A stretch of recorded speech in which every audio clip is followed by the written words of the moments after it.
night, yeah. Make all the demons quiet, yeah. We were built to thrive, yeah. I think that we've all had enough. What keeps you up at night, yeah. Make all the demons quiet, yeah. We were built to thrive, yeah. I think that we've all had enough, yeah. I think that we've all had enough. Sick of dealing with the old plan. They know that we're calling it wrong. You got me like, oh yeah. I think that we've all had enough. Sick of dealing with the old plan. They know that we're calling it wrong. Hey, it's too late to try to go contain it. A generation fueled by creation. We live lives on a small screen nation. We control the airwaves, no negotiation. I refuse to think we need saving. Something good will come from creation. And when we think that the world is too anxious, we'll adapt, evolve, survive, and save it. What keeps you up at night, yeah. Make all the demons quiet, yeah. We were built to thrive, yeah. I think that we've all had enough. What keeps you up at night, yeah. Make all the demons quiet, yeah. We were built to thrive, yeah. I think that we've all had enough, yeah. I think that we've all had enough. Sick of dealing with the old plan. They know that we're calling it wrong. You got me like, oh yeah. I think that we've all had enough. Sick of dealing with the old plan. They know that we're calling it wrong. Hey, oh yeah. I think that we've all had enough. Sick of dealing with the old plan. They know that we're calling it wrong. You got me like, oh yeah. I think that we've all had enough. Sick of dealing with the old plan. They know that we're calling it wrong. Birds flying high, you know how I feel. Sun in the sky, you know how I feel. Breeze drifting on by, you know how I feel. It's a new dawn, it's a new day, it's a new life for me, yeah. Turn on your mind now, tune into the feed. We're planting digital flowers from a single tiny seed. Yeah, power to the collective in the data and the soul. The hive mind's getting louder, finding voice and control. What is going on, Hive? I hope everybody had a fantastic Monday.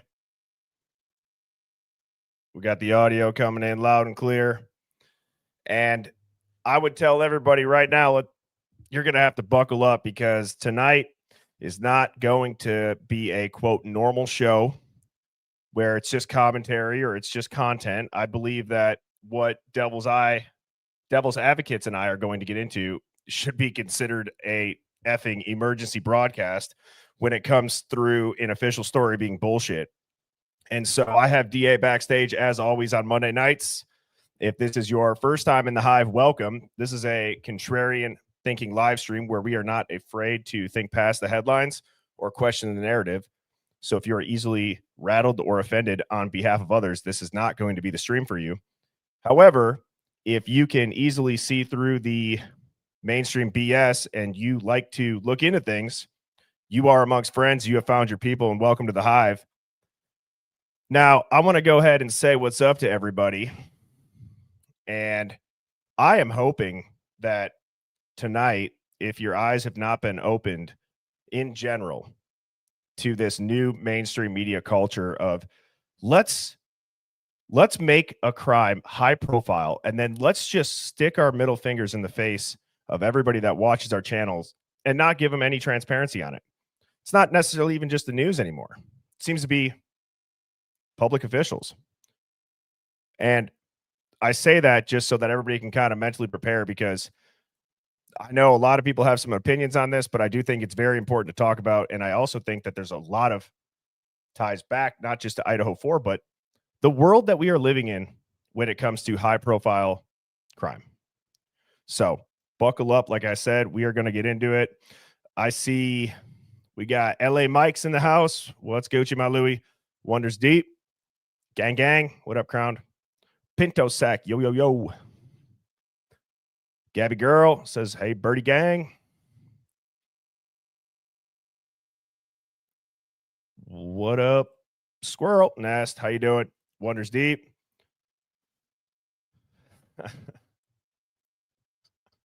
I don't know if DA is seeing this comment on screen backstage. He's laughing. That's hilarious, April Rain Showers. UFO Dogs in Berdino's basement. I think that edit of Devil's Advocates looked badass. I think it looks good. I didn't tell him that I was going to do that. And I was like, did you see that? And he started laughing. He's like, yes. He's like, I had to go find my Mariners hat. What's going on, Lori? Michaela. I agree, Aurora. Everybody go tap that like button. Steph, I am glad you are back as well. True to it says titty bitties. Bobby Buckets.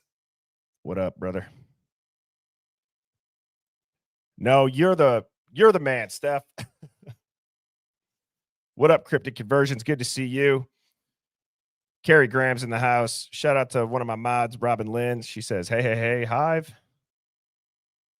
Caleb Lee says, Gucci.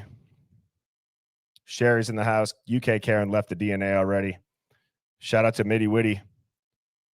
Well, Brooke says she loves a feisty birdie and a sassy DA. Hive, I am officially over 24 hours no vape. And let me tell you, I am fully feeling the effects of that. So there's doesn't seem to be any amount of zins. It's just the habit of putting a vape to my mouth that has been the hardest part. But I'm sticking to it. I said I was going to do it, and I'm doing it. So what's that? Thank you, Scout. I appreciate that. UFO Dog. What's that quote from that Star Wars movie? Like, do or do not. There is no try. What's up, Miss Maggie? Leanne Stanley, good to see you. Hulk smash incoming. I should have put the Hulk jersey on.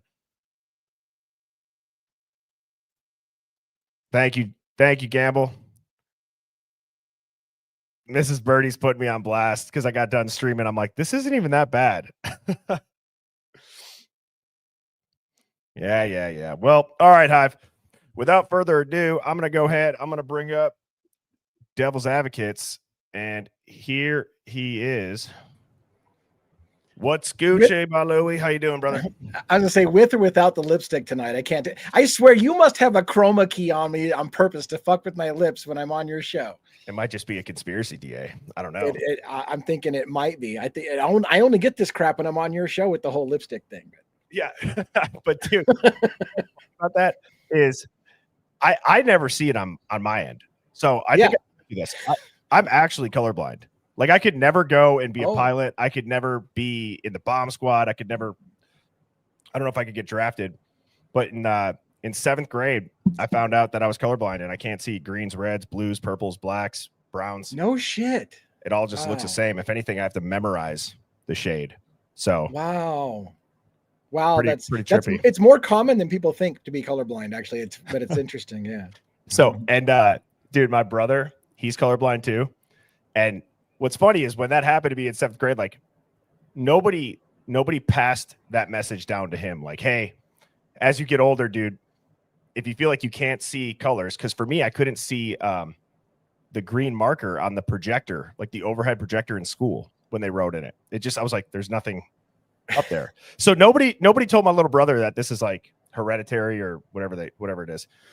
And so he goes in for eyeglasses and he calls me. He's like, dude, I'm colorblind. I'm like, really? I am too. He's like, you are? And so I don't know how that went over our heads, but the way that he told the story was this lady held up this book with a bunch of pictures on it that had a number inside, like a bunch of colored dots. Have you seen that? Yes. And dude, he had me cackling, laughing because he's like, so I'm sitting there and this woman is like showing me the pages. He's like, nope, don't see anything. Nope, don't see anything. Nothing. She's like, kind of like side eye. I'm like, And then he says she just like slams the book, goes, boy, you colorblind, and gets up and walks out of the room. That's hilarious. Yeah. Wow. Man. So anyways, how are you doing? I think it's hilarious that you pick very colorful thumbnails and you're colorblind. Like, how the hell do you even do that? I don't know. All I don't right. know why. You're right. Maybe it's because I just want to see if I could feel what it would be like to see colors. I don't know. Nice. But no, I'm probably used to it because I don't know if I've ever actually seen colors my whole life. I don't think it just gradually happens. I think you're born with it. Oh my God, I know the audience doesn't want to hear this, but it's bending my mind to not understand. Like, for me to know what colors look like, have you not know? Like, you don't see the world. You literally do not see the world the same way that I see the world, and that bends my mind. Yeah, it's pretty trippy. Or like what colors look like to you. Yeah, they don't look the same to me. Like, I'm not right. saying that I don't know that like the grass There's a difference is quote green. Right. Yeah, but it's like I can't. So I don't know, man. But anyways, I'm stoked to have you here as always on Monday nights. I think you heard me. I've quit the vape, so this is now the second stream without it. Yeah, I wasn't sure I heard that correctly. Are you doing that because you're trying to get off nicotine or something, or what's the deal? Well, I'm not really trying to get off nicotine, but I just feel like, and this is stupid. People might judge me for this, but there's just certain situations where, like, you know, being the dude that like pulls out a vape and like has to quick hit it and like blow the smoke to the side. I just hate how that feels, you know. And it's also just I'm sure there's stuff in there that's probably not good for me. And again, not our show, but a buddy of mine vaped for years, and the first time that vaping became a thing, and he blew into me like a giant blueberry cloud. I was like, "Whoa, that smells really good." It changed but then it was like every time we would talk on the phone, you'd hear, yeah, and I'm like, okay, that's kind of getting annoying. Yeah, well, I'm sure you probably felt that way with me when you talked to me then too. No, you hide it well, so, and you must. But I mean, yeah, it is what it is. I'll be all right. Like, it's kind of just, am I going to do it or I'm not? Actually, funny story. You'll get a kick out of this. I was listening to Joe Rogan. Mrs. Birdie and I had 6 hours in the car. So I was listening to the Charlie Sheen episode. Oh yeah. And they were talking about his interview. And I'm like, I got to go listen to that.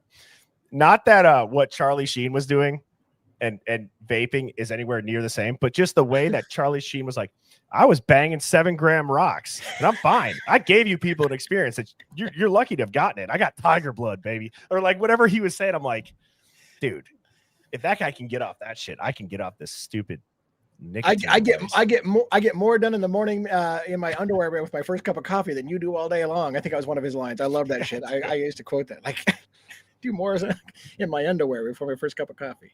That whole story is pretty remarkable, but I think we should start to dive into it, DA. And real quick, just for me to give a quick plug to the channel. If you have not hit that subscribe button, please go ahead and do that. Swipe down in the chat, press the like, press subscribe. That's the best way to support the channel. When you go onto my YouTube channel and press more links, you'll see all of these pop up. The Discord, I would highly recommend to join out of any of the other ones. Not that these all are not important, but the Discord is the 24/7 HQ for the Hive off stream. So it's always active.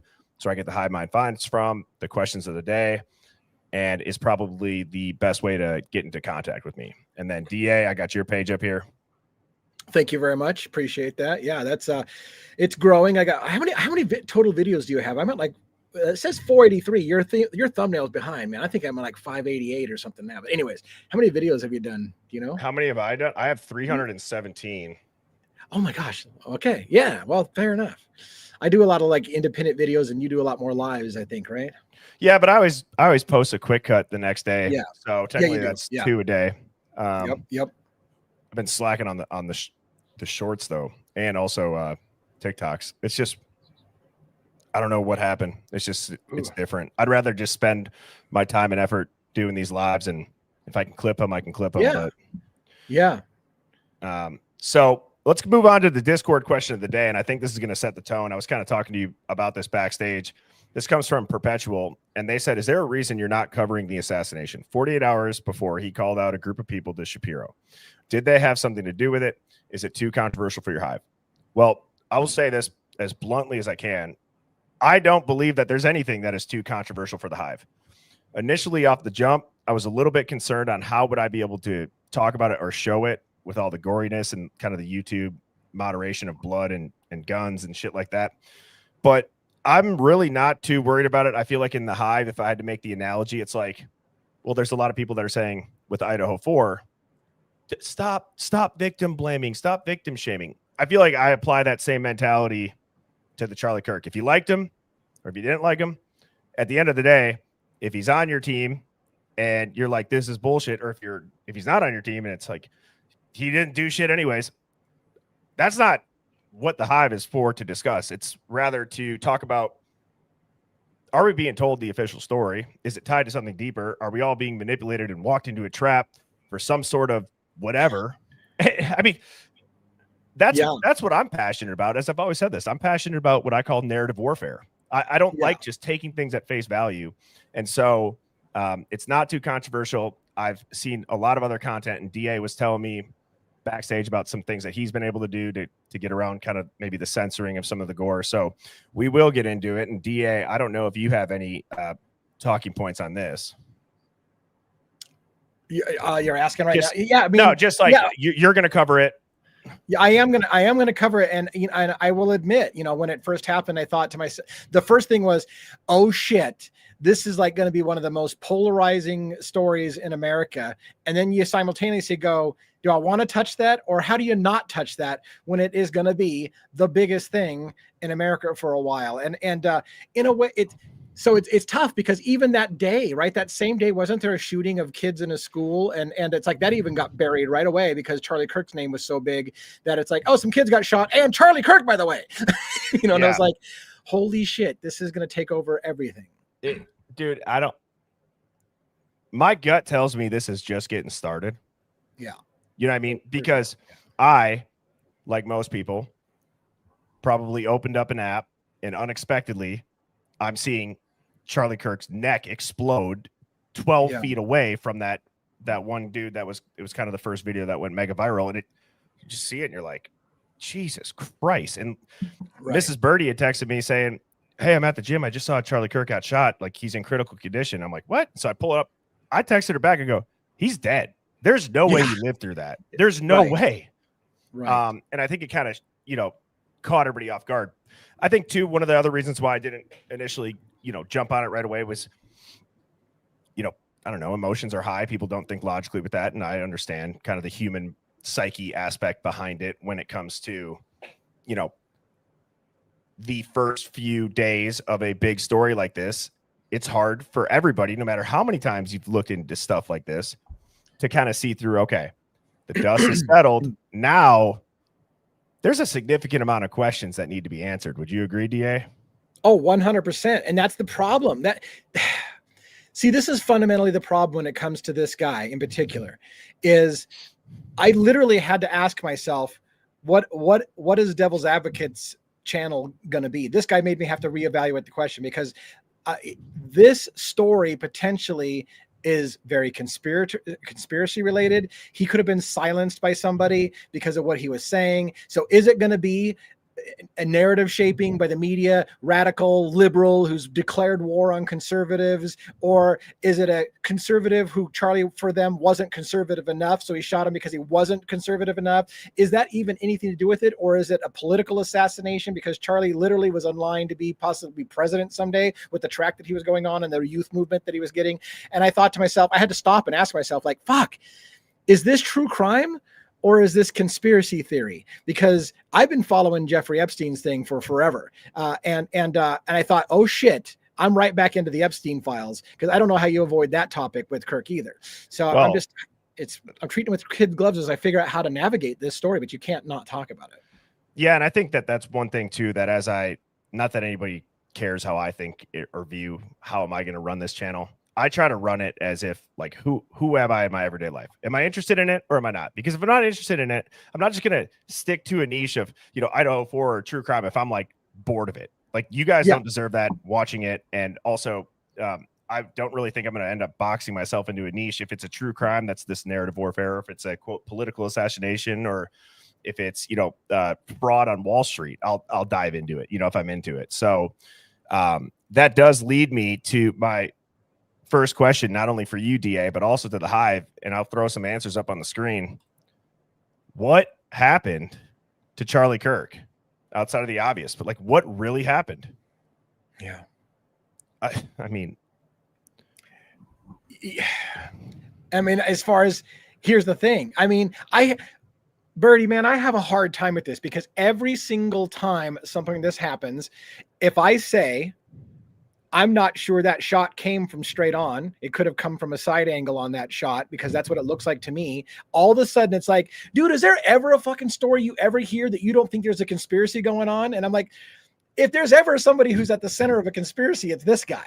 Like, Yeah. so it's hard because I mean, there's lots of questions I have about actions that people took around there, angles, when you slow things down and you see, the shirt move and stuff like that, you have to wonder what happened there. And I don't want to get super graphic, but did the bullet ricochet off of a clavicle bone or did it ricochet off of a bulletproof? Some people said he had a bulletproof vest on, but anyways, I have been breaking down the videos and I'm like, shit, is everything in the world a conspiracy? Because can it not just be as straightforward as they say? But I don't know that it will be in this one.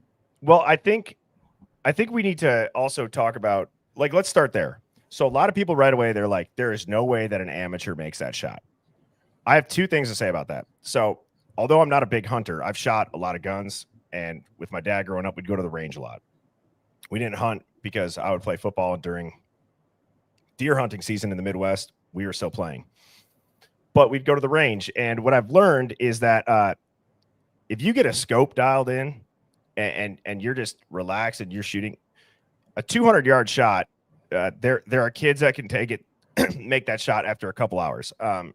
Adults, it's what makes it a pro level hit, in my opinion, is the nerves. Yeah, you got one chance at this. Yeah, it's where he was hit. Yeah, which is that an exit wound or an entry wound? I do have a question on that.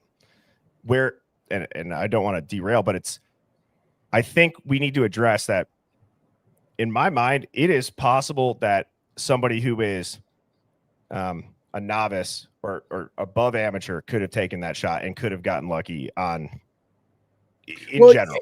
You bring up a good point that's worth talking about if we can for a second, which is the range and the nerves, because originally I was told it was a 250-yard shot, and I made a comment in my video that was a relatively long shot, and someone was like, that's not a long shot, that's typical like hunting range kind of thing. Right. Then I heard it was 150 yards. I'm like, well, there's a big difference between 250 and 150 yards. But again, the element that people aren't necessarily factoring in is I'm just guessing, but if you've never killed another human being before, it's different than shooting an animal, right? So most of us would have a pause or a little bit reluctance about shooting a human being, and there just seemed to be, the perfect shot. It was just like, I don't know. I mean, again, you can train for these things. And if you're detached from it and you're just viewing it as a target, not as a human being, then maybe you still make that shot. But there's a lot of questions. What I'm trying to say is that it is nowhere near like only a pro is going to be able to do it.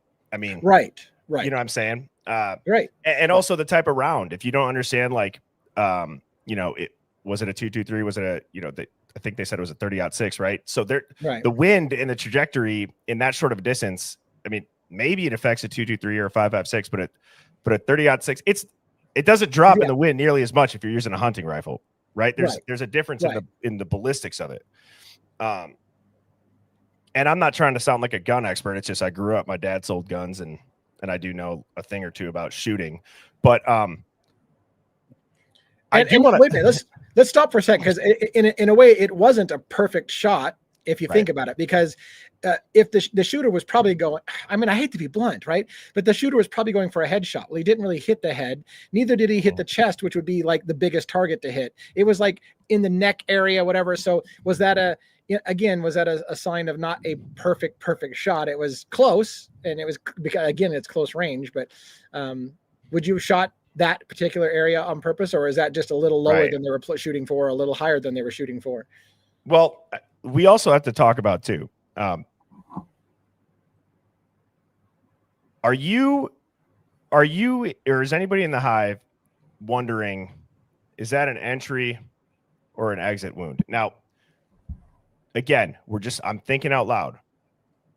That bullet, more times than not, is probably not going to hit somebody in a rather fleshy area like that and not continue to pass through. So I've wondered, it's like, so you got hit here, the blood comes out. Where is it on? Where's the bullet hole in the tent? Where's the blood on the tent? Where, like, do you know what I'm saying?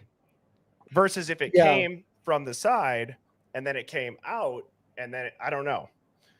I've not been around a lot of gunshot wounds. It's just something that I have wondered. I've also seen slow motion frame by frame videos where that black spot looks identical to the black spot that ends up on his neck. It's over on his shirt a couple frames before. Yeah. Have you seen that? Yeah. Mm-hmm. Yeah. What do you think about it? I mean, my first impression, and again, I don't know if camera angles got reversed or whatever, but my first impression is that it looked like it struck him in the collarbone area and the bullet ricocheted and exited out the neck. I mean, again, this is graphic stuff to talk about, but when you talk about was that an exit or an entrance wound, it seemed to be I hate to say it because it's so graphic, but the pouring of blood out the side of the neck seemed to be the exit wound to me. So it looked like it struck him on the other side and then ricocheted up and out through the neck is what it looked like to me. But and again, it's gruesome, so I didn't want to have to watch it over and over and over again. But I watched it enough times that I'm like, yeah, it looks like it struck on the opposite side and then exited out the neck when I looked at it. But then I started to factor in the question about, which way his head goes when he gets hit, and where in the recoil of the body, and it just gets a little bit morbid to talk about. But you're gonna have to, because again, to find out where the shot came from, all those things have to be factored in. Right, and I know there's a lot of people that are saying it's his microphone. Yeah, right. It looked like a lapel mic when I first saw it, but what I was saying is, I saw a video that what people are saying is mic, which I get it, right? He would wear it for social media. I'm not saying that that's not what it is, but it was weird because where that was when it was broken down frame by frame, it like jumped. Like it I have to find the video. And again, that is one of the reasons too, with going deep on this conspiracy, it's going to be hard to show some things with the blood and the gore and everything on a live. So that's where the Discord comes into play. Yeah. I mean, and the way I handle it's funny because the way I handled it is I showed the gore shot, if you will, on my members only area for like a handful of people. I have a very small number of members, but it was like the only place I didn't feel comfortable putting it on the mainstream. And yet I think it has gone mainstream. It's gone viral. It's been, there's people talking about my 13-year-old kid just watched this guy's neck explode kind of thing. And they shouldn't have to see that. All I can say from my own to sleep at night is I wasn't the one that showed your 13-year-old kid that. So somebody else did that. But I'm not even saying it's wrong if somebody does. It's all over the place at this point. So I'm not even trying to shame anybody who's done that. I just, I'm glad you said that. I'm glad you said that too, because, I want to, and actually before I just continue going down this, DA, let's keep ourselves on track and not just bounce over to every little thing that's weird. Yeah. And that's more so on me, not that you were doing that. But when I say what happened to Charlie Kirk, let's address the technicalities of like the shot. I do think that an amateur could have made it. The type of gun, what they said he used, very questionable. But I'd like to get into the mainstream narrative right now. Yeah. Yes. Is there anybody in the Hive? And I'd like to get your thoughts, DA. And as they answer, you please answer this. Hive, type of 1 if you believe the mainstream narrative surrounding Charlie Kirk as we are here today and what the FBI and the Utah LE has put out in regards to the suspected shooter. And DA, if you want to go ahead and I'm not 100% positive that the media has glommed onto the official answer yet, but I mean I right away I said this is going to be posed as the narrative of a leftist shooting a conservative, but then it quickly shifted to there's indications that somebody who was conservative thought Charlie wasn't conservative enough, which I think is a weird. The weirder of the motives is he's not conservative enough, so I'm going to shoot him. But see, it's like, and I don't want to cut you off. Yeah, no. Really, this is. Do not insult our intelligence. No matter what side you're on, like, don't try to tell us that somebody shot Charlie Kirk because he wasn't conservative enough. For God's sakes, right? Everyone's gonna be like, "What the hell?" I think he was about as conservative as it gets, right? I would say, like with Christian values, things like that. But they didn't just run with, "Oh, it's somebody on the opposite side that doesn't agree with him." They said, "No, it's actually somebody on his own side that wants him Right. to be more conservative. So he killed him. Yeah. Give me a break. We're not that. It stupid. doesn't. Don't insult That doesn't us. make sense. Right. Right. It doesn't make sense. Yeah. I think here's the thing. And again, how do you avoid the conspiracy theories? I think it's always interesting. These shooters are always in their 20s. One thing that's been known is I hate to get into this. Why? Having studied conspiracy theories for my whole life, it's easier to manipulate 20-year-old males. So it's easy for somebody to shape a 20-something-year-old mind and radicalize them. Even in Muslim countries, that it's 20-year-old males that are radicalized. The 20-year-old male is an easy person to radicalize and use as your trigger to get done with what you want. So at the end of the day, both things can be true. It can be this kid who was manipulated and radicalized by somebody who wanted Charlie dead. And so he got himself in and buddied up with somebody and radicalized a young guy that'll pull it off. And they just become an extension of your plan, you know? I think at the end of the day is, in addition to me saying, don't insult our intelligence, which they do on a daily basis with any story. Right. Yeah. Let's also hold ourselves accountable. What would the motive be for the news to insult our intelligence? And it's, in my opinion, quite frankly, very simple, written on their foreheads. They want us divided, Hive. They want us divided. At the end of the day, they want chaos. They want all this, it was your fault. No, it's your fault. Oh, he deserved it. No, he didn't deserve it. Look at us. And we fall into the trap as a country every damn time. I'm getting sick of that. And I've used that quote of, we have systems in place that will function as long as we do not have a corrupt media that is controlling how they function with their narrative. Right. And so I do think there is aspects of an inside job here. I 100% do. I think that some of the hand signals in the back, I also think that there's just very simple questions about what transpired after he got hit that kind of make you go, again, this doesn't make sense. Like, Charlie Kirk is getting carried and thrown in the back of a Tahoe or a Denali, whatever it is. Well, where's the blood that's dripping out of him on the ground and all over the guys as they carry him there? I didn't see any, and there's clear video of him being carried. Multiple angles. There are right now, a buddy and I are also kind of digging into this, and there are so many weird angles of shit that don't make sense. People that were arrested early on and then let go, who happen to be coincidentally at weird other mass shootings or other things that happen in America. And you're like, how the fuck does that same guy end up at all these things? Like, there's just weird shit. A plane that took off an hour after the shooting that went off radar. Like, there's a million rabbit holes to chase down about what really happened. Yeah, Zinn, correct, right? Zinn. Yeah, Zinn. I mean, that guy's. Break. What they say the odds of him have been at Billions. the towers was like 1 in 2 billion or some shit like that. Now I don't know how they did the math, but I was like, what? Can I just ask a question? I've been waiting all night to ask this to you. Did we just watch a false flag? Right. Did we? That's what it feels like to me. I'm telling you, that's what it feels like to me. It's what it feels like to me. I think it has to be asked at this point. Yeah. It's what it feels. I feel, and maybe it's because of how long I was in Epstein. I feel like the things that he was saying, the things that were happening in the Epstein files, with that's very, very likely involved in this. Whatever the case may be, here's the thing: whether you liked the guy or not, Charlie Kirk was a force to be reckoned with in the MAGA circles. He was making a lot of waves. He was getting a lot of people behind him, and that man was a threat. If he decided to talk about anything he wanted to talk about that was a danger to the quote unquote elites. And I think that's where you need to look, is who wanted Charlie dead. Make a list. I know it's a long list because a lot of people wanted Charlie Kirk dead, to be frank, but I would put at the bottom of the list. Pull it off. So, yeah, who could pull it off? Who wanted him dead? And I would say follow the money. That's another one of those things. Follow the money. But we're just getting started. Like you said, this is going to be enormous. But let me say this, because you just brought up a good point.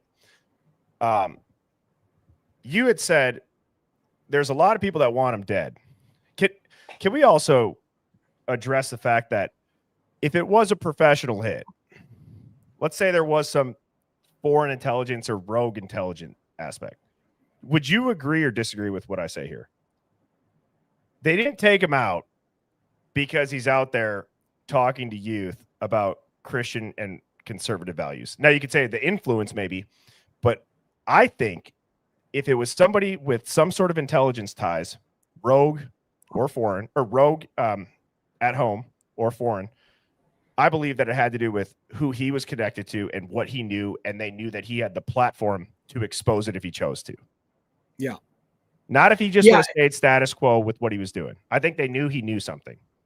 And this is going to be a harder concept to explain, but I was talking to another person about this, and here's the principle, whether you believe it or not. And this is what I feel. If it was a hit, like some kind of assassination for political reasons, if it was a hit, those kind of things often don't happen just for one reason. In other words, it happens when it makes sense for several agendas at one time. So if you want to simultaneously start an argument about something and keep people divided, and you want to be able to get gun control passed because there's that whole argument, and you're able to shut his mouth on a particular topic, when you line up 4 or 5 different interests and it starts to make sense, like, dude, it makes sense. This guy needs to die, and we can use it to control this narrative, and shut his mouth on this. That's when those assassinations happens. And that's why it gets complex, because it's not just one thing. It's often many things that contributed to it happening. Well, I think we have to address another giant rumor too with the foreign intelligence. Like, a lot of people are saying this is Israel. This is Israel and the donors, and he recently spoke out about it. And guys, let's just all be adults here. There is a lot of talk about it, and I don't even think that it's anti-Semitic necessarily. I think that it's just like a pattern people are starting to recognize. I think that there's a reason a lot of world leaders are afraid to speak out about Israel. I think that they do have deep pockets. They do have strong ties. They are connected. They're very well connected. And there's a lot of stuff that goes into the power they have outside of politics, right? But is it a coincidence? This was slightly foreshadowed now after the fact. You can go back and look at Shapiro's show. You can go back and look at some tweets from people that are close to Charlie that saying, hey, he's got a feeling things are going awry. And now whether that's again, we go way down this damn rabbit hole and put my tinfoil hat on. I'd put my tinfoil body armor suit on to go. This conspiracy would allow me to do that probably for the first time ever. We could go way deep. But I mean, I know you used to study religion, correct? Like, what is your thoughts on the political temperature of Israel and this situation? Well, I mean, because again, they've got me terrified. The media, YouTube, they got you terrified, because if you start anytime you start talking about Israel, it related to a conspiracy, then somebody will jump in and say that's hate speech, because they can't get their mind to stop going off of this narrative, and it's a way to shut it down. So yeah, I have feelings about Israel and what Charlie's platform meant in that regards. And again, it relates back to Epstein and who, look, Ghislaine Maxwell, who was with Epstein, her dad was in Israeli intelligence. There was a long argument that Epstein and Ghislaine were running a honeypot to basically lure political figures into the house, provide them young girls, get it on videotape, and then compromise them and use that to get clout and control over the U.S. government. And whether they did that on behalf of the Israeli government or with the Israeli government, whatever, those kind of rumors have been in the wind for forever. And so how do you ignore that? And yet, if you say Israel, all of a sudden, hate speech, shut it down. We're not gonna do that here. And it's like, what a great situation you've created, and we can't even talk about it without being called conspiracy theorist, hate speech, all that shit. Bro, how weird is it that Donald Trump and Netanyahu tweeted down to the fucking second, damn near, about Charlie Kirk's death at the same time? Right? And why is foreign media breaking the news initially? How weird is it? Yes, it was scheduled ahead of time, the meeting, but how weird is it that they voted to not release the Epstein's files within an hour or so of Kirk being shot? Now, they had that meeting scheduled, but they were like, nope, we're not going to release that information. How interesting on that timing as well. So there's a lot of weird shit that happened right around this. But are the rumors true that Netanyahu tried to fund TPUSA and Charlie Kirk denied it? Right? I mean, right? That's a factual question. That's a factual question. At this point, you have to look into all those things, and we should look into all those things, and we should ask those questions, because you know who's not going to ask those questions? Mainstream media. You know what mainstream media is going to focus on? Some who runs the mainstream media? 20-year-old. Yeah, exactly. I mean, come on, guys. The government owns mainstream media. They're going to tell the narrative the government wants them to do, and they're going to stay away from anything that gets anywhere close to what they want you to look at. It's like, here's how I feel about talking about, and this is not just going to be, hey, everything in this case is Israel. This stream's not going to turn into like, it's all the Jews. Like, I'm not going to say that, right? Because again, but I do think it's an important topic that if it's relevant, meaning the Netanyahu with the Trump tweeting at the same time, Netanyahu rumors funding TPUSA, you look at a mainstream narrative, and we all know a lot of people from Israel or their ex-Mossad, they sit on these giant news networks with tight narrative control. I just wonder, how do you not ask a question with somebody like Charlie Kirk if changing his stance on Israel causes? You have to. How do you have to? It's not. Yeah. You would be intellectually dishonest to not ask the question. Whether or not it turns out to be true, you would be intellectually dishonest to not talk about it. I have to, by the way, if I can, Birdie, I have to say, I shout out to Everything Me on my channel. He just gifted 50 memberships to people on my side, and everybody in there. My whole screen's blowing up with everybody who got a gift membership on my side. So thank you so much for that. Appreciate it. Top dog. Yeah. Thank you, Top Dog. So yeah, I'm still watching people get free memberships, so it's amazing over here. I love that. I gotta pee quick. You could. Yeah. All right. Well, yeah. So I mean, at the end of the day, by the way, why we're covering why he's gone. I mean, I have to say, when Birdie said we're going to talk about Charlie Kirk tonight, there was a moment of, oh shit, I just kind of peed myself a little bit, because again, this is going to be a very, very, very polarizing situation in America. But as you know, as we were just talking about, Birdie and I, it would be dishonest to you guys for us to pretend like it's not the number one thing on our mind right now. And by the way, while he's gone, let's take a moment to address another issue.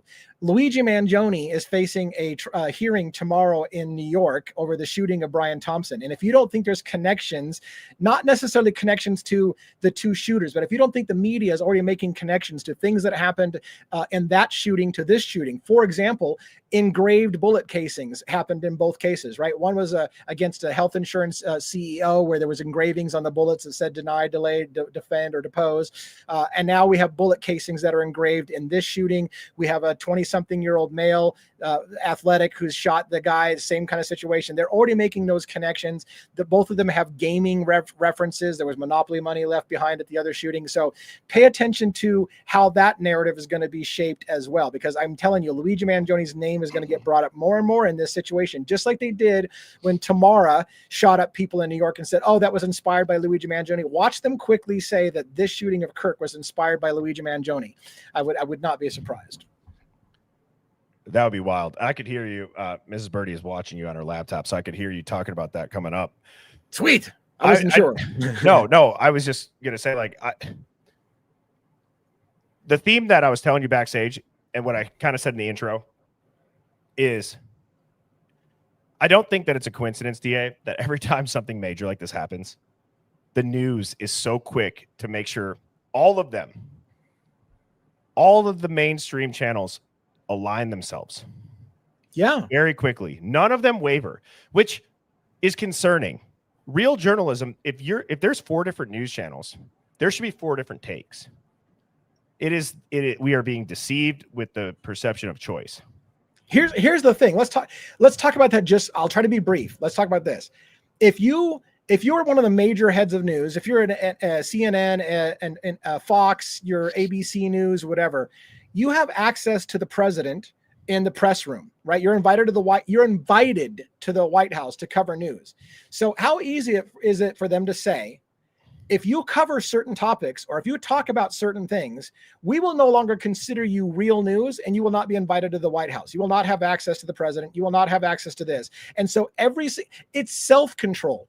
Every media outlet will play ball with what the government wants and say, okay, what do you not want us to talk about today? Because if you decide that we're not real news because we're asking questions that real news wouldn't ask, you'll just cut off our access. We won't have access to the White House. We won't have access to major press releases. So it's controlled media by design, because they're never going to step outside the bounds. Let me let me tell you a perfect example of that. When you said, well, this isn't a real news question. Okay. So the day after Charlie Kirk got assassinated, I had a meeting for one of my other businesses, and kind of backstage before the official meeting started, everyone's talking about it. And I go, who do you guys think did it? Like, do you think there's any sort of like foreign intelligence thing? And like, they know that I'm kind of the conspiracy theorist, but around these guys, usually it's different. Like, I get on here and I talk to you all like you're my close buddies. Yeah. And they're like, what do you mean? And I go, I don't know. There might be something with like Israel. I think Charlie Kirk like changed his stance. Dog, they looked at me like I had a giant nutsack on my forehead. They were like, what is this guy talking about? One of the guys actually goes, well, no, it would be Russia, if anybody. And I'm like, oh my God. Or it'd be China. Why would it be them? And I started thinking to myself, like, see, this is the craziest part, though. I didn't try to change his mind or anything. I'm just like, oh yeah, who knows? I mean, I'm just saying, there's some weird things with it. But it is weird how the normies, and these people are very smart people from a business standpoint. But if you think about it, they're smart in the lane that they know. Yeah. Anything outside of that lane, it's like, whoop, see ya. Don't care. Why would it be Israel? That sounds like the craziest shit ever. Right. right. We have our marching orders. We know what it's about. These are the areas you're allowed to go down, and here's the areas you're not allowed to go down. Right. And it's just like the classic, like it's always the Russians. It's always Putin. And I've said this before, hate them or love them. One of my, I guess the most powerful quotes that I've ever heard Donald Trump say in an interview was somebody said, yeah, you're supporting a murderer with Putin. And Donald Trump had said, well, do you think we're so innocent? And that was just a powerful thing. I'm like, damn. Right. It could have been anybody that said that. I would have been like, God damn, dude. Like the reporter didn't even know what to say either. He was just kind of like, whoa.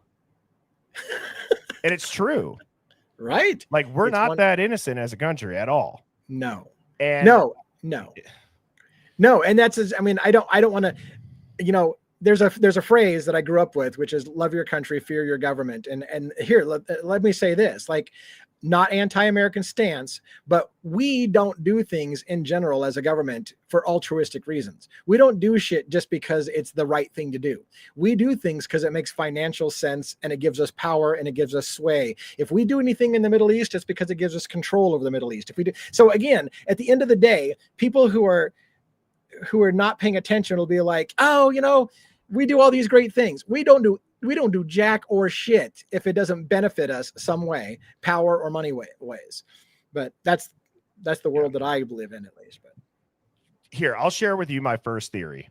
This is like within 20 minutes of watching the video. Okay. This is like the theory that I told Mrs. Birdie. This is the theory that I was telling my business partner. And I said, dude, you got to look at whoever asked that question to ask it about, I think it was like trans and gun violence, right? And then for him to set the mic down and boom, it happens. That was that was very surface level of like, that seemed coordinated. And then you got that old man, George Zinn, yelling, I'm the shooter, almost like a distraction. So it went like question, shot, distraction. Yes. That was my initial theory of like, and why, whoa. And why does somebody do that? Like, did Zinn yell out that he was the shooter? Did he do that? I don't know if it was him. There was an old guy that was yelling. Because and if it's that guy that they had bent over with the glasses, if somebody does that again, usually that's to distract everybody so that they look in the wrong way so that the shooter can get away. And again, I felt the same way when I saw the shooting. I immediately was like that was an assassination. Like there was that I knew immediately in my gut like that was not just some random person in the audience. That was a flat out assassination. I'm not laughing, but I have to laugh at this. I was watching that, I did have the mainstream on in the background as I'm scrolling my phone because I am curious. Like I did hear one person on Fox say it was 75 yards and then he quickly corrected himself to 200 yards. And I'm like, whoa. Right. Not like, oh, it was 175 yards. No, just do it. No, he said 75 yards. I mean, 200 yards. Like that's a weird mess up. Right. Okay. Then I heard another anchor say, well, what if it was one of his supporters shooting his gun in celebration? I'm like, who are these people? Right. Like who gave that guy a microphone? So I don't know, man. But so I have a couple questions that I'd like to ask the Hive that I have kind of prepared. And do you guys believe? Type a 1 in the chat for yes, 2 no, and DA, you answer these as it's coming in. So 1 for yes, 2 for no. I'm going to ask you guys 3 questions. We'll dive into each one. Do you guys believe that the shot came from the building they're telling us it came from? Fuck. I don't think start off right away and jump into that rabbit hole. I know. Again, the angle doesn't. I mean, I'd have to go look at that a million times, but the angle doesn't look right to me. It doesn't look like it came from straight on. It came from the side. It looks like to me, but unless there's a hell of a ricochet, again, I don't think it's a straight on shot. But there was initially also a slow motion video. It did look like Charlie was wearing a vest, but people have said no because you could see his nipple through his shirt. Right. That's what I heard. There was rumors that it had ricocheted off the top of the vest and up. And that I can see because that would change the trajectory. So if it came on and it ricocheted off of even I hate to say, but even a collarbone kind of thing, a clavicle bone, something like that could make a bullet ricochet. So did it, 30-06, that's going through the bone and not even breaking. You would think, that would just break. Again, I don't want to get morbid graphic, but depending on the caliber, of course, it could just break bone and not ricochet. But well, yeah, where are we at on that? I don't think he was wearing a vest. I think whatever was under his shirt was either something. It doesn't look like it. Yeah. I mean, look at him in that picture right there. It doesn't look like he's like that clothing isn't making room for a vest. I don't know. I just don't see the vest, but I don't know. Yeah, and I'm trying to find it. I don't think he was wearing a vest because when he's walking around, he's throwing hats, especially in a white t-shirt. You'd see it up top. You'd see the vest up top. Right. Yeah, no vest. And I'd even question wearing a white shirt with a lot of bulletproof vests, aren't they dark? You would think it would stand out pretty easy, but all right. Unless you have a white bulletproof vest. Here's the other question now. So a lot of people said 2. So no, they're not buying that it came from that position. Yeah. Okay. Second question. Do you guys believe that there's an absurd amount of odd coincidences that are numeric or numerology in regards to Freemasons, such as the 47, 47, 47, 11 plus 11 plus 11 is 33. Freedom is 33. There's a lot of weird Freemason numerology in this. 1 for yes, 2 for no. You know what's hilarious about that? So what's hilarious about that? I was reading an NPR article and the last paragraph said 33 minutes after the shot, and I was like, are you kidding 33 me? hours by Cash Patel, which let's talk about that. Seeing Valhalla too. Yeah. That's like reserved for like military members, isn't it? I don't know. I don't want to speak on that, but yeah. It was just, I saw the numerology stuff as well. And I was like, man, again, wow. I don't know where to go with that. So what was your question? Do you see it? Yes. Do you think there's an odd amount of numerology in your face? An odd amount. Yeah. Is it purpose or not? I don't know, but yeah, there is some weird shit. 33 hours for both Robinson and Oswald. Jesus Christ. See, Hive, this is how I know I found all my people, because everybody in here is like on it. And here's the argument. Here's the argument, right? There's an argument to be made that if a group, I hate to do this, but if a group like the Freemasons, for example, were involved in it, they like to leave their calling card on it by doing things like that. And again, if you believe that the media is controlled, then having media put out numbers like 33 hours and publishing that, making it a thing, it's like, hey, here's the signature, this was us, but I mean, so, and then my third question is rather simple, but if I was a bet man, I would say they want conspiracies. They wanted to stoke the flames of conspiracies from the jump. With yes. So yes, so nothing for a lot of people jumping on the Freemason thing or numerology makes you look a little bit of a nutbag. So again, if you are going to pull off a shooting, follow the logic, you purposely leave numerology around because those tinfoil hat types will jump all over the numerology and discredit themselves because it won't have anything to do with it. But they'll one could argue they laid the numerology in place so that you'll jump all over it, so they can go, there's those damn tinfoil hats again. This had nothing to do with anything, you know. So it's so complex. And it's exactly what I did. I think it's exactly what a lot of people in here probably did. We're like, Right. Jesus Christ, they're putting it in our face. They do this every time.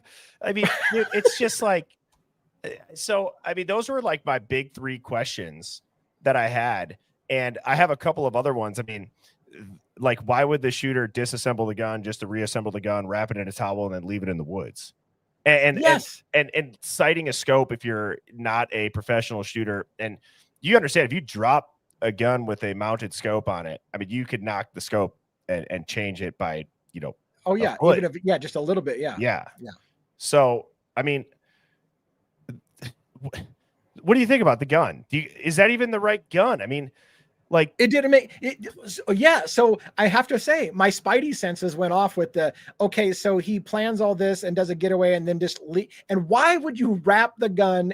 Like, my mind can't even get the sentence out. Why would you wrap the gun in a towel and then leave it out in the open? It just, like, none of that made sense to me. I was like, that's flat out planted gun. And I'm like, oh, here we go. Everybody's going to be conspiracy theorist DA. But I'm like, again, my spidey sense tells me those details don't make a lot of sense. And so now we have to look into all those things. You have to look into all those things because those are clues that it doesn't make sense. Dude, and then let's also talk about this. Within 48 hours, Charlie King is in a, or did I just say Charlie King? Charlie Kirk. You did. Sorry. Yeah. Charlie Kirk is in a casket. His wife is recording it in his hands. She's got a giant G ring on. I mean, that is so quick. So where the autopsy? What about the hospital? When did the hospital pronounce it? Who pronounced it at the hospital? What, like, how do they not have an ambulance on scene at a college campus at an event with 3,000 people, only 6 officers and some plainclothes officers, and then 2 or 3 members on Charlie Kirk's security detail? Yeah. This is screaming, we are going to drive JFK right through the middle of Dallas, Texas at this turn where we slow down. The cops on the motorcycles drop back a little bit, and he's in an open limo. That's what this almost felt like. Right. And you know what's funny about that? It's funny that you mentioned that, because someone had said to me, DA, if it was a political assassination, they wouldn't do it on a college campus in front of a whole bunch of people. And I'm like, you mean so they wouldn't kill Kennedy in front of everyone? And there was so many people there. Oh, wait a minute. That's right. There's still people in America who don't believe that Kennedy was assassinated by anybody but just a nutbag in the freaking, library. But anyways, not to derail us. Hive, this is a question, because I think this is an important. I think this is an important aspect that DA just said. There are people in this country who still believe that JFK was taken out by the lone wolf narrative. Okay. So my question is, what is the most obvious conspiracy that is true that normies have no idea about? And I've used the example of JFK with my mother. I don't know if that's where kind of my little conspiracy, like, genetic blood came from when I was younger, but my mom couldn't wrap her head around the declassified JFK files. And she's always thought the magic bullet theory just doesn't make sense. That bullet looks like, I mean, there's more fragments in dude's arm or his hand than are missing from that bullet, right? Like, there's a lot of oddities with the JFK thing, but, like, what do you think is the biggest conspiracy that people believe is true when it's so obviously not? And I think the moon landing might be it, like some people are saying. Yeah. And by the way, I don't remember exactly. I don't want to sidetrack us too much on JFK, but if I remember right, I mean, that's a good one. The moon landing is one of those ones that a lot of people think that didn't happen. And it was, anyways, I could go down that rabbit hole. But on the JFK thing, it seemed like they came out, and when Trump ordered some of those declassified documents to Trump, one of the first things I remember an official saying was, hey, we haven't released everything yet, but we can confirm it wasn't a lone gunman kind of thing. And I'm like, so if you did admit it wasn't a lone gunman, you've lied to America for 50 years and covered this shit up and made us feel like we're dumbasses for even believing it. And now you're like, you know what? You're right. It wasn't a lone gunman. I'm like, fuck you. Yeah. Like, apparently if you let enough time go by, you can just lie to people and say, oh yeah, we lied to you for 50 years. But it bothers me because here, I'm going to try to sum this up. What you just said, DA. They've lied to us for 50 years. Okay. Think of, in general, with things like this. If the truth is not out there, and there's only people like us looking into it, but the masses believe it. It could be the moon landing, it could be JFK, it could be 9/11, it could be Gulf of Tonkin, it could be this, whatever it is. What really pisses me off to my core is that when it's not the truth, think of everything else in the background. If they would lie about this, when it's Yes. right there in your face, what else are they lying about? And people can't wrap their head around it. What are they lying about with medicine and pharma and insurance and food?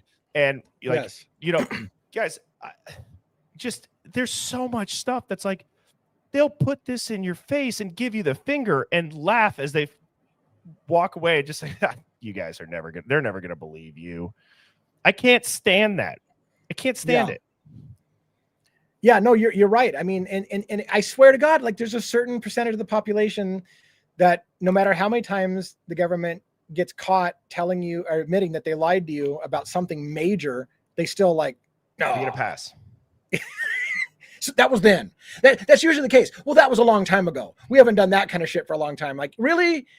Every time, of course, they wait 50 years before telling you they lied about certain things, because at that time, half the people that matter died, and now they're just like, hey, by the way, another generation, you don't really care. This is, but it affected a lot of people.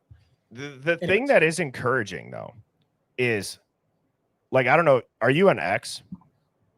Yeah.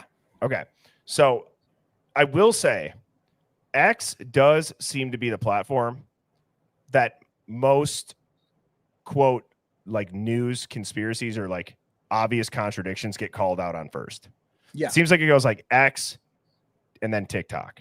Yeah. TikTok X is where I first saw the assassination videos, because if you turn off the filtering there, you can see everything. How quick? I mean, dude, it had to have been within what, 30 minutes. It was flooded with, there is no way that what they said happened. I mean, it was like immediate. So yeah, there is a silver lining to people like you and me. If this was to be multiplied to the masses and everybody in the hive is doing the same thing, there is a certain point. It's just, how do you get through to the people that aren't on those platforms? They don't follow that. Their algorithm's not showing it. I mean, yeah. What has to change? What would have to change for the news to not be able to lie? And this is extreme. This is extreme. But it's like, okay, fine. I'm going to go there. Like in the Nuremberg trials, the journalists and the media were a part of those trials that were also killed and executed. There was a number of journalists, whether or not. Yeah. Not that I'm going to say we need to kill the people that are anchors. Yeah. But, right. of course not. But what I'm trying to say is, what would prevent? Is it the Smith-Mundt Act? Does that need to be repealed? Is it about time we start talking about that shit? Shouldn't it be illegal to use propaganda on American people? That you want to talk about the world's biggest psyop?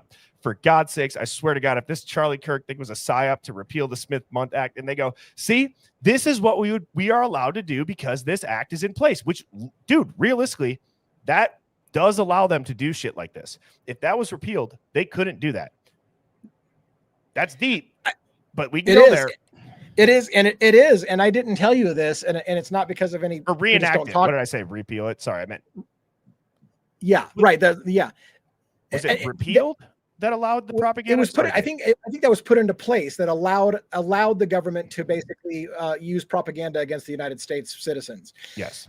And so yeah, and it's funny because I got a guy that him and I are talking about it all the time. We're like, man, we should do some shows talking about that. Just like you said, like the fact that you know about it as well. We should be talking about that. We should be talking about essentially the documents that allow our government and our media to propagandize the citizenry and lie to us about shit, and they're allowed to do it. It's in writing, and so we should be talking about that shit. And you're right. And so the question, I guess, the rhetorical question of what has to be done is people like you and I, in my opinion, not to put us on a pedestal, need to be one of many voices that are calling that shit out. Look. Here's the documents that tell you they will lie to you. The government will lie to you. The media will lie to you. They're allowed to propagandize and sway public opinion with lies. And if you don't think that was written in writing for a reason, and they're not doing it, come on, wake up. Well, and then you have to look on the opposite side of it. Or are they going to use this to continue to push scraping the internet for certain rhetoric? Is this going to fall right into the same type of, that dude on Fox News the day after the Minnesota shooting saying, I wish my program would have been up and running, scraping everyone's data. We could have prevented that. Are they going to use it in that light? Because I could totally see that happening too. Yes. So, right. I mean, yes. God, there's just so many. Yes, you can use these things. If we had a mass surveillance state where we had surveillance on everybody at all times, maybe we could have prevented this from happening. How many people are going to jump on this for their agenda to get what they want passed? I know I sound like a nutbag because there's a million. Again, these events always have more than one agenda, more than one thing going on. But and so like, obviously this is a contrarian thinking live stream based in conspiracy. At least, you say you give yourself, one night a week. But this seems. And I'm not putting words in your mouth. Just knowing you and having done streams in the past with you, this one seems to not even tap into conspiracy. This one seems to tap into, I believe you used the word like it'd be intellectually irresponsible to not think that way in a certain way. Yeah. Yeah. By the way, I want to bring up something, by the way. This has been around for, God, damn near a decade. And I don't know why nobody's talking about it. It's not classified information. But it's not talked about very much. The government has been working on for a long time being able to use people's cell phones in real-time situations like this college campus to basically take over everyone's phone instantaneously and get eyes and ears on the crime scene in real time and take over your phones and use everyone's microphones, everyone's videos, and put it on a wall somewhere where they got a million phones placed up and look for data in real time. So did that happen here? Because I mean, I know the technology's there. They've been trying to do this and make basically everyone's phone in America be for this particular situation, a college campus situation. I need 1,000 eyes on it. Give me everybody's camera. Who's got video of the shooter? Somebody, I guarantee you, had a camera or a phone that saw the shooter. So we've got it somewhere, right? Well, and I do think that a lot of people with the roof. There was something that was going viral where this guy was like super zoomed in. And he was kind of like holding his finger up and you could see like kind of a little blob on the corner of that building. Yeah. And he was zoomed in on it. Did you see the green bush on one of the lower tiers? You want to know what's so funny? I've not seen many people talk about that. Right. I've not seen many people talk about that. And that bush, somebody said it's not there. Again, I don't know who these people are, but if you're going to say we have a sniper that's disguised as a bush. It's what it looks like. They're like, what's with that fucking plant sitting there? Like, and you're like, has anybody looked into that fern? Has anybody looked into that fern?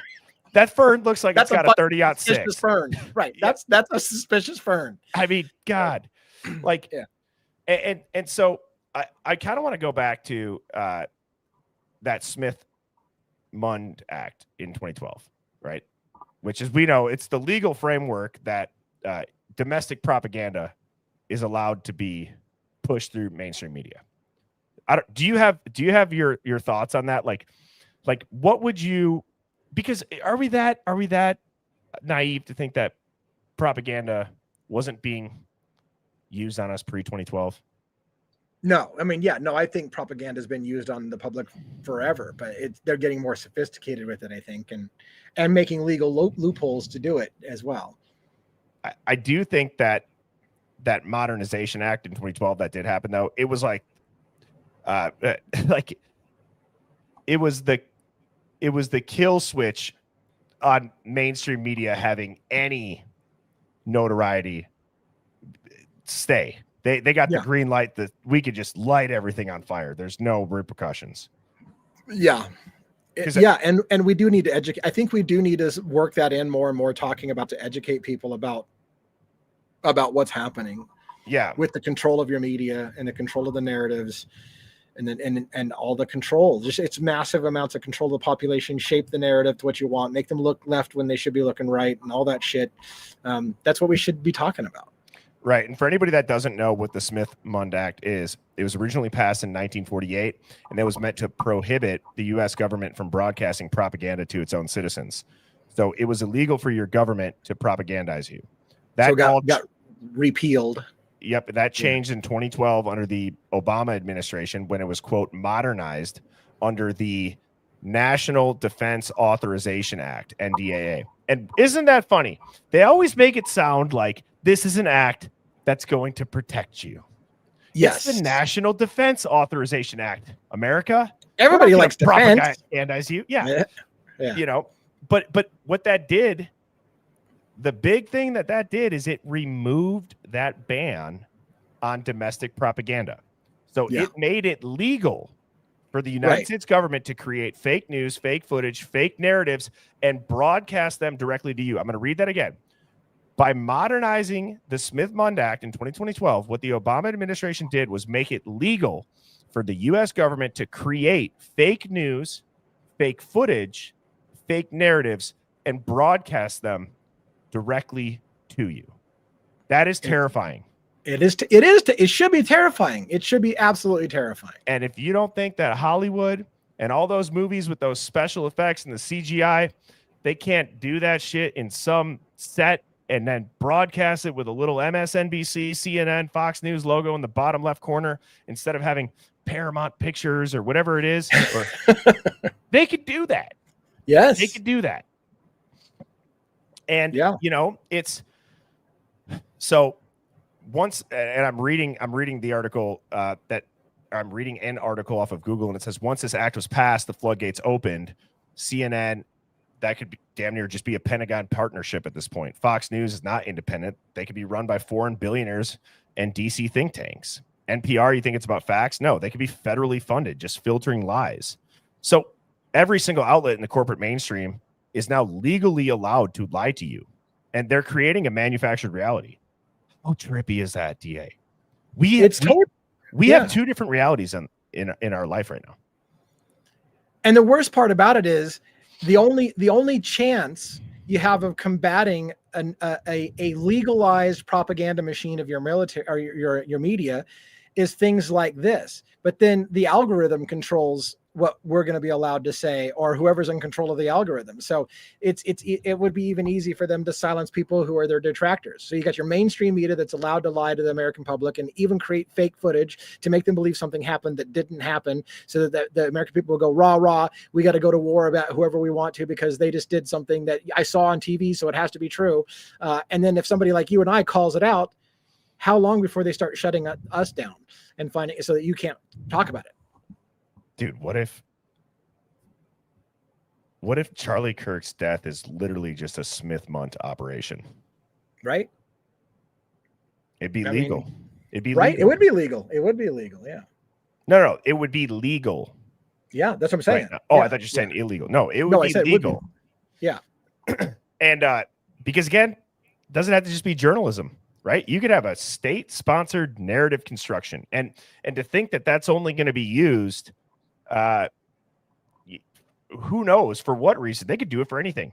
They could make a meme, or not even a meme. They could literally fake footage of any president in our lifetime. Let's take Joe Biden. Let's take Donald Trump. Let's take JFK. Let's take Obama.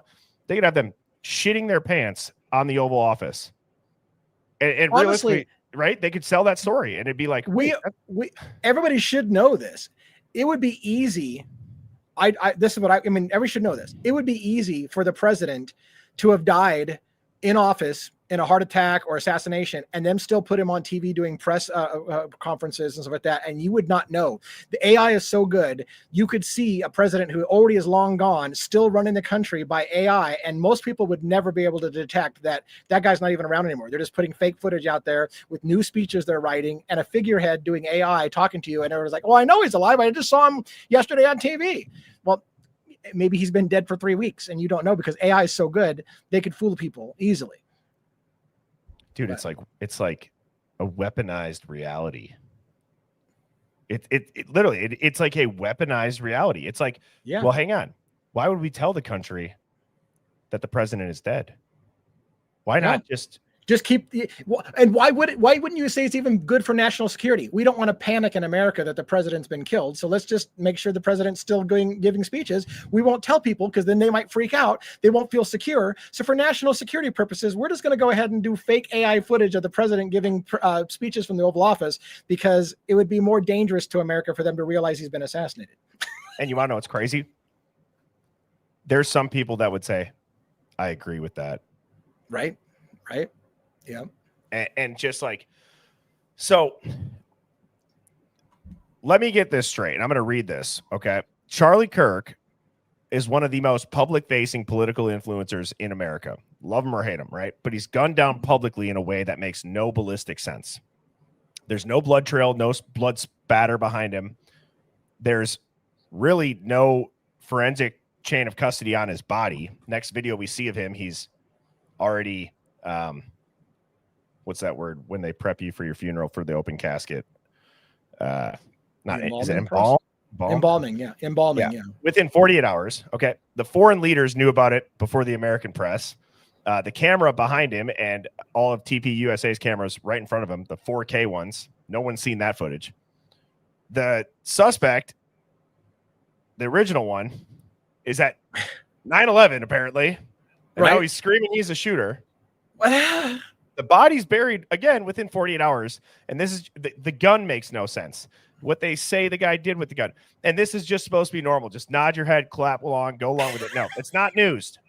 This is literally the Smith-Mundt in action, is what it feels like. Yeah. Like, why would they have, dude, they don't even have to cover up the truth if they can legally broadcast lies. Yeah. Think about that. They don't even have to cover the truth up because they can just broadcast the lies. They're like, why even skip the part of the cover up? What if we could not even have to cover up the truth? Let's just only tell lies. Their ratings are probably going to be way better. And it needs to get to the point when a mainstream media says something and the audience and the crowd will say, "Oh, piss off." That didn't happen that way. That's the only way we're going to have to change it. When enough people are like, "Come on, you really want us to buy that?" God, dude, it's just like, so what do we do about it? I mean, seriously, like what do we do about it? Because, okay, remember how we were saying for the last few months, DA, if they can do this to Brian Koberger, they can do this to anybody. But in reality, Brian Koberger, he's just this loner incel that is creepy, doesn't have any friends, right? Okay. That would be much easier to cover up. But we say if they could do it to him, they could do it to you. Hive. Hate him or love him, if they can do this shit to Charlie Kirk, nobody is safe. Nobody's safe. They could do this shit in public. Dude, I talked about it with the crime scene photos with the Idaho 4, how they said it's just way too graphic. Are you shitting me? Sammy T. Mafia was saying that her 13-year-old sent her a Snapchat and she goes, why the hell is my 13-year-old even being able to see this? Yeah. And it, it's the same thing. There's certain events that they want the public to see. I remember back during like the George Floyd thing, when you opened up any app, whether it was Instagram, whether it was Facebook, whether it was X, whether it was TikTok, it's the first video. That is the algorithm. Like you could say, oh, it's going mega viral. Well, dude, there's a lot of things that go mega viral that you go talk to your mom about and be like, I never saw that. But everybody saw the Charlie Kirk thing. Everybody saw the George Floyd thing. And it was all at the same time. Right. Right. And yes. And again, if your government was embedded in the social media platforms, God forbid, let's say that they have top secret agreements with all the social media platforms, they can make viral anything they want to go viral. So everybody in America will see whatever they want you to see. And it'll be the hottest thing. It's like, if you think, here's the thing. I mean, I don't want to burst people's bubbles, but if you think that on social media, we're a step ahead of the media because we're seeing stuff, they can control social media as well. They can control the algorithm and what gets pushed, and what you think is naturally occurring virality. They could go in and say, look, you're not going to push this thing. That's part of the algorithm. And you will push this, and everybody on their phone and will see it. And you'll be like, wow, we're ahead of the news. Are you? Or is that also controlled? Well, I mean, dude, like if you wanted to make the people think that, like, let's say that the mainstream ratings are way down. We know that, right? Yeah. Well, do we think they're that dumb that they haven't pivoted? Or do you think, what if they're like, hey, let's just keep this going and make people think? Because in a way, is it strategic? Because, hey, as we're launching our other businesses, let's have all of our anchors start their own pages, their own channels. And wait, what if they just did it in more of like a normal person's thing and they weren't so buttoned up and strict? Like, why would we stop doing this? Because they're under that umbrella too. So while we're launching our business, let's make sure that we organically draw these numbers down slowly to their individual channels that we're all getting a cut up anyways. Wow, instead of having one channel with just one primetime slot, now we have Banfield and Enton, and everybody has different channels that can post 24 hours a day. It's genius. It is. Christ. Right. And like, dude, I go back to the not to keep trying to tie the Idaho 4 back to this, but yeah, in reality, the Idaho 4 could have been Smith-Mundt too. Okay. Yeah. Yeah. I mean, seriously, Luigi could be the same thing. Yeah. How would we know? How would we know? The only thing we can do, Birdie, is we can have educated conversations as adults and ask those questions. Is it asking the questions half the battle? Is it possible that what we see on the news isn't really happening? And what would be the reason for it not happening? And let's talk about it. As long as they allow us to do that, we have a chance, because at least we can question. When they make it illegal to question authority, when they make it illegal to question the media, that's when we're going to be in trouble. So as long as we're still allowed to have a show where we can say, hey, what if it did? That's the whole premise of Devil's Advocates. What if it didn't happen the way they're telling you it happened? Let me play Devil's Advocates for a minute. What if it happened this way? As long as we're allowed to do that, we're going to be okay. But is there any part of you, like, I know you followed Luigi closer than me. Is there any part of you that thinks that there might be some spidey senses, as you would say, that they're connected? No. That there could be, it could be a psyop. It could be something to, I don't know, maybe insulate insurance companies, because now they're going to say people are trying to kill us on the streets. I don't know. Yeah, no, I mean, yes, I'm watching all of those things and I'm asking all those questions, and I want to talk about all those questions. And that's where people don't necessarily get me sometimes, or even you, right? Again, going back to the first thing that attracted to you in the first place was that you're able to simultaneously hold competing theories in your mind at one time. That's what I think we all should get to the point of doing is, what if it was this? What if it was that? What if in the Idaho 4 case, here's the thing. I've always said, what if Brian Koberger really did do it? I allowed myself to do that. Did you in America allow yourself to accept any other possibility than Brian Koberger doing it? Yes. That's what I did as well. I was entertaining, what if it wasn't him? What if it was the ex-boyfriend? What if it was the military guy with PTSD? But most people only accepted one. I was able to accept the possibility that, yes, maybe Brian Koberger did do that by himself. That is a possibility. But also, could it have been this, this, or this? And that's what we need to get to, is allow yourself to entertain all the possibilities and then talk about them as adults and educate yourself. What's interesting, you had talked about all the possibilities with Charlie Kirk. So I think I've shared this. My father-in-law was in the Marines. He was in MARSOC, which I don't know if you know anything about that, but it's like special forces for the Marines. And dude was in the Middle East a lot. And my wife had said that she talked to her dad, or was texting her dad about it. And what's interesting is even you think, retired Marine, super in with, the VFW, all that stuff. And he said, well, if you're going to live by the sword, you're going to die on the sword. Yeah. Because there is an aspect, not just, and I'm not just talking Charlie Kirk. I'm talking, if you get into politics and you're going to go out and be on the base level, and you're going to go out into public, there is truth to that. Right. So, which is weird but political violence has been a real thing. However, what I want to say about that is, why do we allow that? Why do we allow that? If you don't agree, or whether you agree or you disagree with somebody, do they deserve to die? Now here's my question. This is my question. Is there ever a time, is there a time when somebody does? Because look at how many wars in foreign countries we've said that to. We've said that about. In a country that's not even ours, we've said, fuck it, we're going to use our tax dollars and we're going to go change their government. Yeah. It's a question that needs to be asked. And it's like, why? It's a messed up world. Yeah. And it seems to always, the big events are always political. They get people triggered.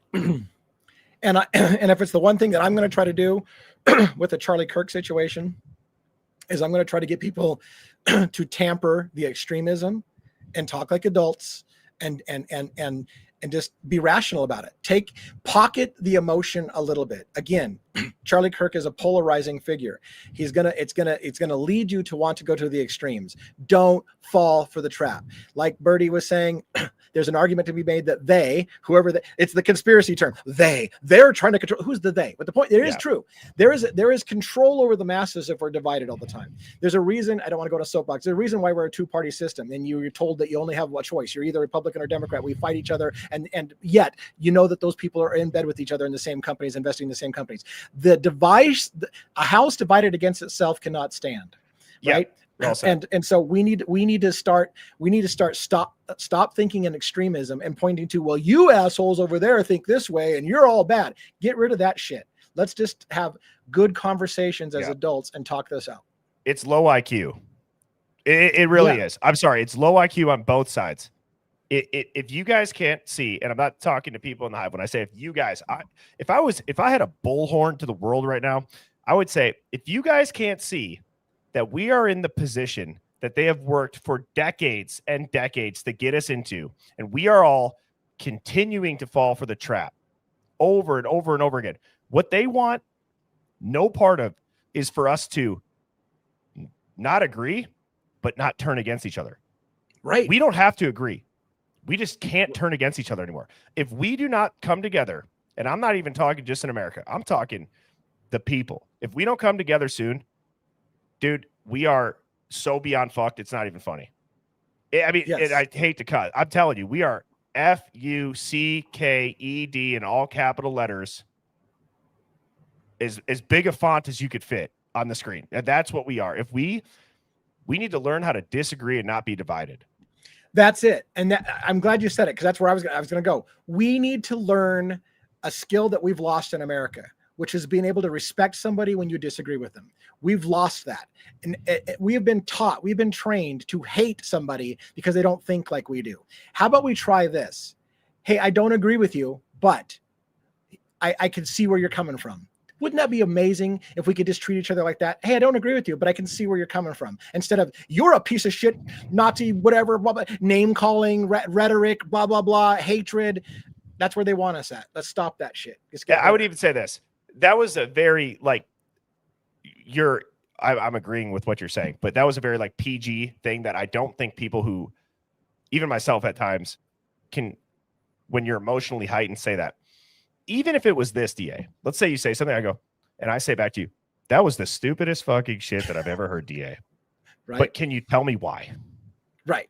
That even just that, dude, you could, seriously, I could name call you. I could say this, but if I just said, can you tell me why? And if I just shut my mouth instead of a gotcha and interrupt you and yell over you, just fixing that last part would be the game changer. Yeah. Right? Because I'm sure there's opinions that all of us have that if somebody had a different opinion of you, maybe not that respect would waver, but you'd kind of be like, all right, I'm going to, that's just human nature. If you don't feel emotion, you're a psychopath. Okay. Not to go down the therapy route, but it's like, man, why do I get sad? Or why do I get this? Why do I get that? Well, if you didn't feel that, something's wrong with you too. Okay. And not to beat this to death, but here's my firm belief. Most people are in the middle more than they think they are. Most people are in the middle. We think everyone's on the extremes. Most of us are a little bit wiggly on our beliefs. Yeah, I can see that, but I kind of feel this way. We're wishy-washy about our own beliefs and understanding. And if you're an intelligent human being, you're allow yourself to change your opinion on something if facts come forward. And again, they don't want people to be persuaded. They want you to get dug in, stop listening to the other side, fight each other. Anyways, I'm on a soapbox, but no, you're good. Yeah. You're good. And I do want to, I think now is kind of a good time, DA, to move on to the tinfoil hat conspiracy of the day. Yeah, let's do it. And, well, let's talk about it. No, dude, no. Oh shit. What have you, dude? No.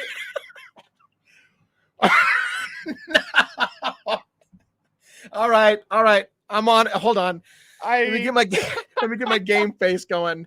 Fuck. How that was, I mean, just the timing of that is hilarious. Oh God. So, again, I'm not saying that it is Israel. There's just been a lot of kind of whispers on it. And I don't know. I mean, shit, I'm just out here to ask questions. And I do think that if there's ever been a time for me to play this song of this, it's probably right now. So I'm going to go ahead and play this. Please retrieve your nearest tinfoil hat. Place hat firmly on your head. So let it be noted that this show is for education and discussion purposes only. So, all right, here are some facts that we're just going to lay out really quickly. Charlie Kirk obviously was shot and killed during a TP USA event in Utah. The suspect, Tyler Robinson, who's 22 years old, has been arrested. They say that DNA evidence is linking him to the scene. Motives are still, quote, unclear, and authorities have not confirmed any connection to foreign governments or intelligence agencies. However, the conspiracy theorists, which we're not conspiracy theorists in this, we are just reading what other people say, is that did Israel have some involvement or role in Kirk's death? And these are obviously not verified, but I do think that they are important to at least share. Why are some people saying this and ask the question? And some people are claiming that Israel or its intelligence services ordered or carried out the assassination of Charlie Kirk. One version suggests that Kirk had recently been critical of Israel in certain respects, or that he had knowledge of controversial Epstein-related files that made him a target. Yeah. Now, there's also a claim that Kirk had publicly warned that if he, quote, turned against Israel, the country would kill him. And he's said that out loud on, what is it? What is that dude's name? Patrick David. Who's the dude that's got the lockers in the background that are all autographed? Come on. Why am I blank? Someone's going to know it. Who's the dude that Pete? Come on, Hive.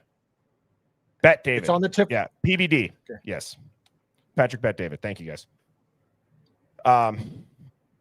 You know, and they say that that's a conspiracy, but I mean, he did himself say that you know, a lot of people can't go against Israel. Now, Netanyahu tweeted at the same time that Trump did. Some would say even before mainstream outlets confirmed it. Kirk was known for being a vocal supporter of Israel leading up to this. And while, yes, sometimes critical of parts of its leaderships or policies, his stance had been rumored to change dramatically, or that he had information that was becoming extremely problematic for certain Israel-aligned actors. Therefore, that would be the motive they would have. A lot of it does tie back to the Epstein stuff, and then you think Netanyahu did offer him some money for TP USA. He formally rejected them. I don't know, but it's a question. That's all I'm saying. That's all I'm saying. Yeah, no, I mean, and listen, I mean, maybe narrowly with the Israel thing, I am convinced the Epstein files is a major part. Now, again, I'm an adult, so I can be moved from this. But my gut tells me, because I was deep into the Epstein shit for a long time, never covered it on YouTube because I wasn't a YouTuber at that point. But I'm kind of a little bit like, how do I not bring up some of my old Epstein research? Because my spidey sense told me this is all, again, I knew it was a big thing when Epstein happened. I said, this is the biggest thing that you've ever seen, and you don't realize what's happening. Here we are again. I think this is still fallout with Epstein. And yes, it ties into the Mossad. It ties into Israel. It ties into a whole bunch of shit. It ties into governments and who's in bed with each other, literally and figuratively. And so, so yeah, it's a big thing. Well, let me ask you this. One of the weirdest things about the Epstein files that I do not understand. Why is it on America to break it? Right? There's world leaders on it. Why where's another country that's putting this out there? Are we being shielded by it? Is there no chance that anybody but America could break that news? I don't think that we are. I actually have maybe an opinion that people would disagree with. I I would think it would be more effective if it came out from a foreign news network. If it came out from somebody who wasn't a United States citizen that broke it. Personally, Yeah.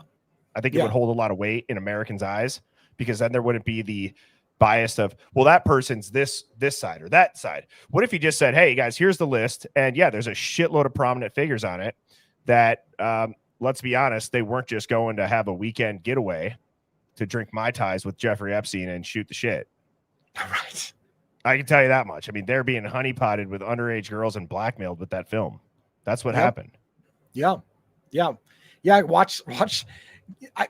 Go watch some good Epstein documentaries. There's some really good ones out there, and it's like a primer for this case. I'm telling you. And one other thing that I would, and I can post this in the Discord. Somebody remind me if I don't. It's been going around. There was a dude that went up, and you know how Charlie Kirk would debate people. Obviously, there was a guy that went up and started kind of critiquing him on his Israel stances.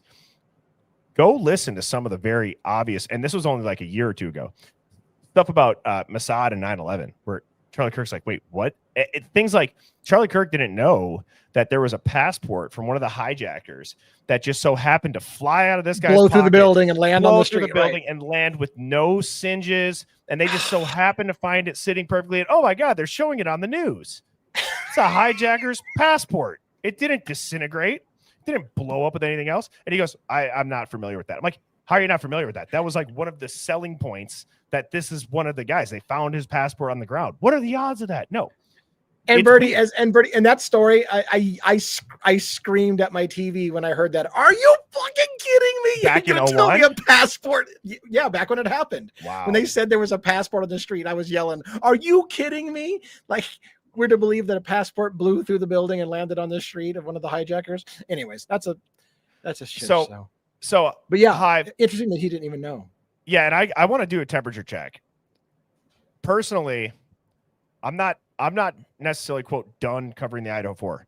I gave the last two streams, I really did give what I believe has happened. I think that it's like, if you wanted to solve a puzzle, or if you never wanted somebody to solve a puzzle, take 2, 3, 4 pieces, throw them away, scramble the rest up, right? But take the 2 or 3 most important pieces and just get rid of them, obliterate them, and then nobody will be able to figure it out. I'm not saying that I'm not going to talk about it when stuff happens, but personally, for me, I owe it to you all to give you guys something that I'm interested in, that is breaking, that is relevant. And so I do like to take a temperature check, as the chat is what makes the hive. Type of 1, if you guys enjoyed kind of a different topic and a different lens.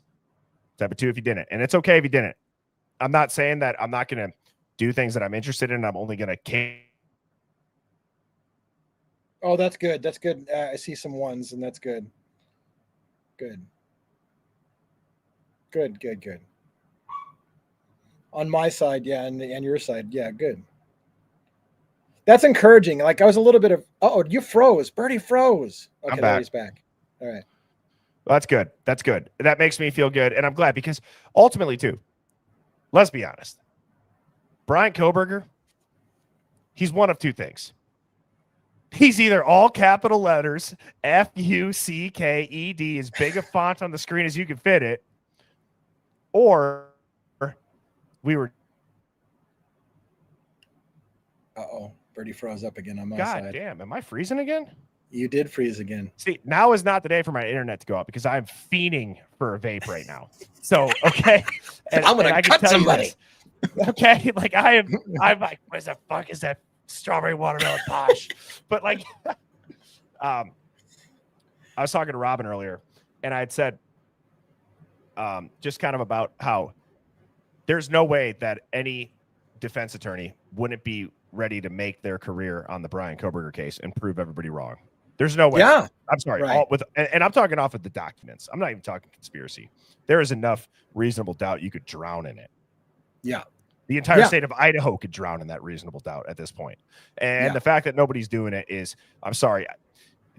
There are people that have defended rapists and murderers and people that have shot up schools, and they've taken the case to, quote, defend that person. The fact that Brian Koberger is not being defended. And I don't want to, I know we're wrapping up, but I will add to this. Idaho is one of the only places that could have happened the way that it did as well. Right. Idaho had some unique ways that it handled alternative suspects and stuff like that made it a higher standard of proof to bring in an alternative suspect than it was for the actual suspect. And it was like a perfect place for that shit to have happened. Yeah. Yeah. And I just, DA, I really always look forward to Monday nights. And obviously this was something you and I discussed. I don't think the Hive would want it to stop just because, you know, maybe the Idaho 4 is starting to shift a little bit in our focus, but he's not going anywhere, Hive. He's stuck here in the Hive on Monday nights. And so we're going to continue to do it. And I look forward to it. So thank you, DA, for continuing to be a guest on Monday evenings. And I'm excited for some of the topics that we're going to get to discuss. I'm excited as well. So, all right. Well, Hive, I hope that everybody has a great night. And with that, I will be on tomorrow evening at 7 p.m. Central. As a reminder, Booking with B on Wednesday night. That is going to be an Idaho 4 stream Wednesday night. DI, are you familiar with Booking with B?